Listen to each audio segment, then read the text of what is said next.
Married at First Sight, season 18, episode The Reunion Part 2. I'm doing the couples one by one because there are a few things that I want to point out. I just want to remind you that all of my content is to help women choose better husbands, date better, and make the second most important decision of your life, which is your husband. So I wanted to remind you about that when you're watching my videos. Hey cousins, I miss you guys. I feel like I haven't seen you guys like forever because I haven't really been on camera. But I love you. I adore you. Thank you so much for those of you hanging with me. Welcome and shout out to all of our new cousins. Be sure to subscribe and thumbs up. And of course, to my forever cousins that's been hanging with me from day one. I absolutely love you. I adore you. Thank you for those of you who are checking out my videos. Be sure to check out the other videos I did on just check my channel. I've done a couple of videos, very important content that we really need to talk about. So I wanted to talk about Emem and Brandon and Ikiche. See, Ikiche and Brandon, they are the same man. Okay. Two things can be true at the same time. See, this is why my book, 23 Types of Guys You Might Meet, is so important. See, Ikiche and Brandon, they are the same. The only difference between them is they decided to do two different things with the information they got about MM. So I have always said that Ikiche was never attracted to MM. When he saw her coming down the aisle and he turned his face, he wasn't attracted to her. When he was standing at the altar doing their vows, he was not attracted to her. After they did their vows and they were sitting down and she asked about the book, he wrote for his wife if he's going to give her the book. He said, well, basically, we'll see how that goes and time will tell, something like that. But he didn't give her the book because he knew that wasn't his wife. Okay. When they were talking and he was like, whoa, just wait a minute, too much at one time. We know that wasn't his wife. I think he did try to see if he can try to make it work in the first couple of weeks. But in the end, he wasn't his wife. And then when Ikiche went to her apartment and saw that beautiful apartment and her 4 TVs, he was sure to point out that she had 4 TVs. That was it for him. Because men want women to be impressed with who they are and what they have. And then Emem was obviously not impressed about Ikiche's apartment, but he's such a dum-dum. Emem just wanted a man. Okay, that's Mr. Get a Dingaling. Emem just wanted a male with a dick attached to it. That is all she cared about and all she wanted. She didn't care if he was accomplished. She didn't care if he had savings, investment. She didn't care where he lived, if he was sleeping on his sister. None of those things mattered to her. All MM wanted was a male with a dingaling.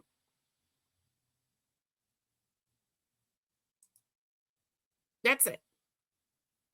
So they get to the reunion, and I thought she looked beautiful, though I thought that her makeup was a little bit too heavy and it kind of made her look like she was unalive. I would have liked to see some color, some like her cheekbones, some color on her lips, but she looked pretty. Her makeup, her dress was beautiful. Her dress complemented her skin tone. Her hair was beautiful. I absolutely loved her hair. I would have just liked to see less makeup. It was very cakey and maybe some color on her on her list. They get to the reunion. The experts come out to talk to Ikiche and Emem. And in the end, he just said, you know what? I really wasn't attracted to her. And I didn't want that from her. Right. He thought a woman was going to be so impressed with who he is. And once he went to her apartment, he was like, oh, sugar honey, iced tea. She's not going to be impressed with who I am, what I am, and what I have. Because, ladies, at the end of the day, read the Bible. A husband is to be established, a husband is to be accomplished, and a husband must be a man who can provide better for you than your daddy and yourself was providing for yourself. But that didn't matter to MM. She just wanted a male with a male piece attached to it. In the end, he says, well, I really just didn't want it from her. MM was throwing it in his face, dishing it out. She offered him to come move in her apartment because, again, all she wanted was a plug and play. All she wanted was a male with a male part attached to it. It didn't work out, and here comes Brandon. Same man as Ikiche, okay? He's going through a divorce. He's homeless. We're still not sure what he do for a living. He's sleeping on his sister's couch. He meets MM, and he realized all she wants is a male with a D attached to it. That's all MM wants. She just want a man. She don't care what kind of man. She don't care if he's married. She don't care if he's divorced. She don't care if he's sleeping on his sister's couch. She don't care if he's accomplished. She don't care what he got, who he is. She just don't care. She just want somebody that's going to be committed to her. It don't matter if he's using her.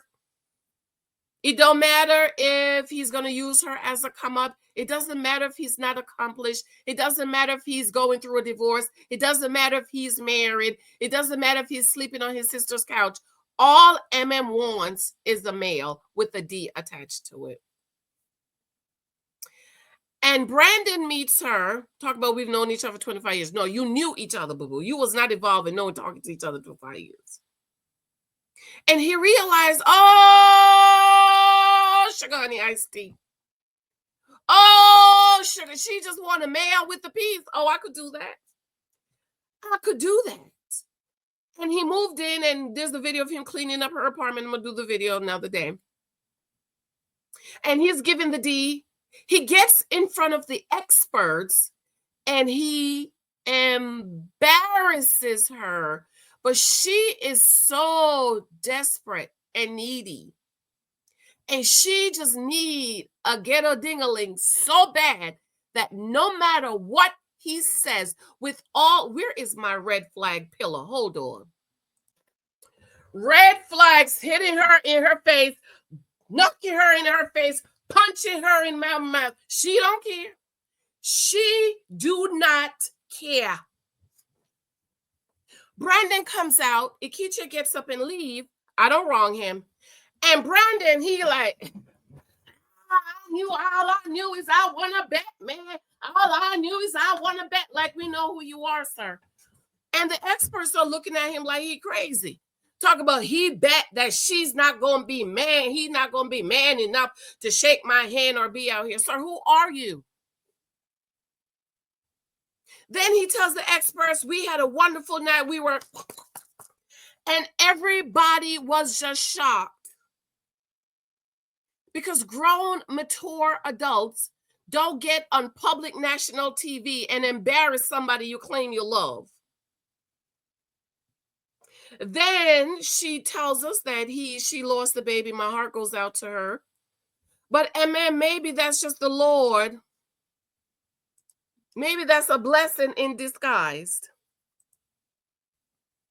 Maybe that's just the Lord saying, you know what? We're not going to let this go. I know I'm not saying, because I know some emotional people going to come in my comment. Oh, I'm talking about Emem. I'm not talking about you. Last night, we made Hennessy. And I'm like, where did she get this ghetto bimbo from? And then he keeps running his mouth. And my daddy always said, if you let a man talk enough, he will tell you everything you need to know. And Dr. Pepper, ever so often, she has a lucid moment and a lucid thought. And she said, is it Is it the guy or the need? Come on, Dr. Pepper. Is it the guy or the need?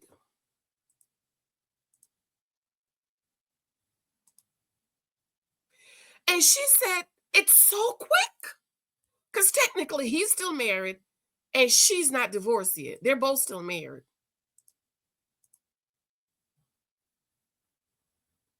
Oh, Dr. Pia looks absolutely beautiful. She's pregnant. I don't know if she's pregnant again or is this baby number one?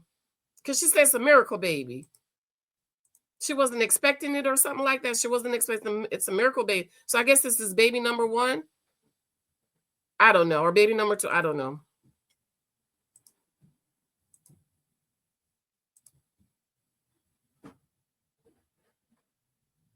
I thought Dr. Pepper was powerful. She said, is it a need? Is it the guy? What is this emotional thing? And she said, it's love. It's love. Then this fool is going to run up to Pastor Cal and say, I want you to marry us today, right now. I want you to marry. He came ready to get married. Somebody said he wanted to marry her without a prenup. She going to get bite any way she look at it. Because Brandon is not in her life because he wants to love her and provide for her and protect her. He is in her life because she's so desperate and she's such a pick-me-sha and she's such a dum-dum that is so desperate for a male with a male part attached to it that she'll just take any man. And then Brandon said this would have made me run.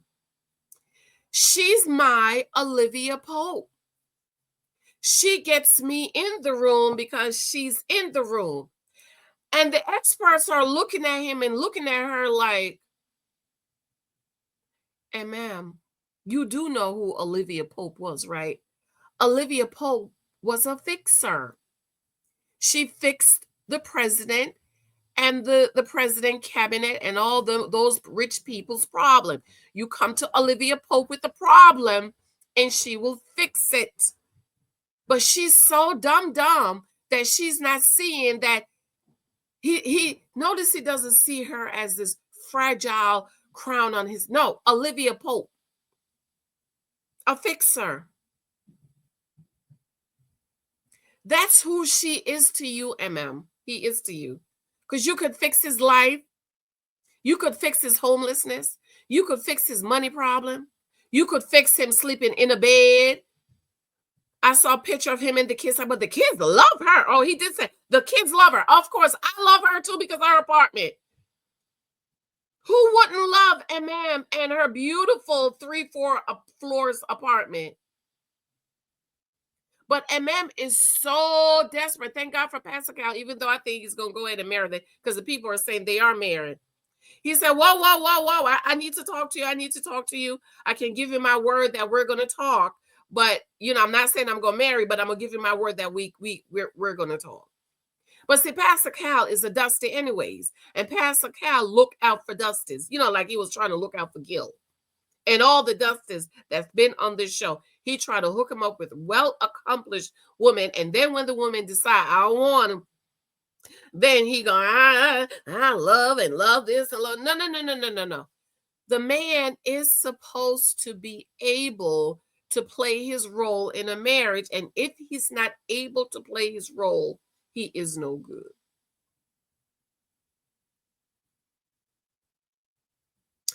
But there's a lot of women like Emem. My heart goes out to her because she obviously doesn't love herself because there's no way she could love herself and is settling for this. Olivia Pope. Olivia Pope. She's a fixer, but she don't realize she's a fixer.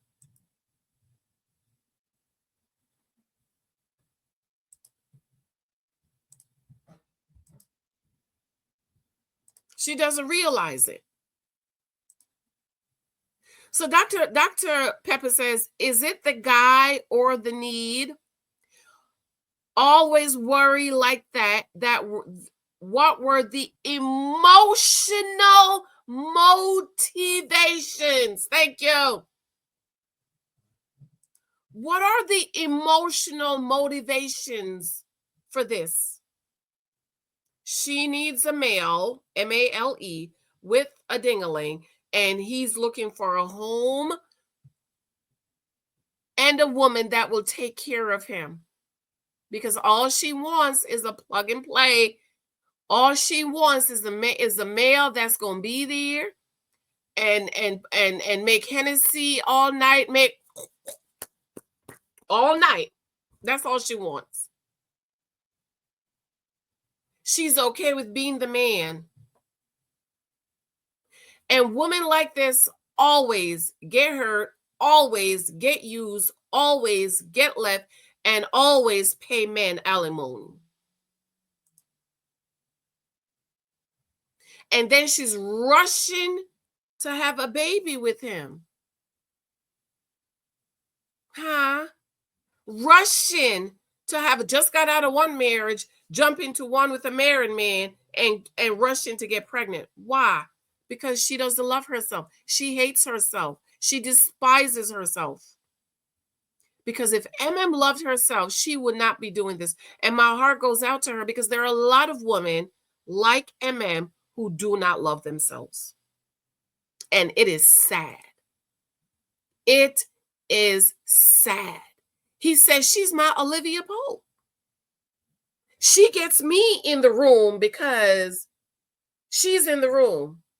So she's his fixer to fix up his life. Hello, Mr. 23 types of guys you might meet. Mr. Build Me, Mr. Fix Me Up, Mr. Homosexual, Mr. Build a Male. This is who he is. And Emem is so desperate and blind, she can't see it. Tell me what you think, cousins. Comment below. I absolutely love you. No, I won't be watching tonight. Y'all know I'll be sleeping. Today's Tuesday. My little boy has basketball tonight. I don't know. I might be up.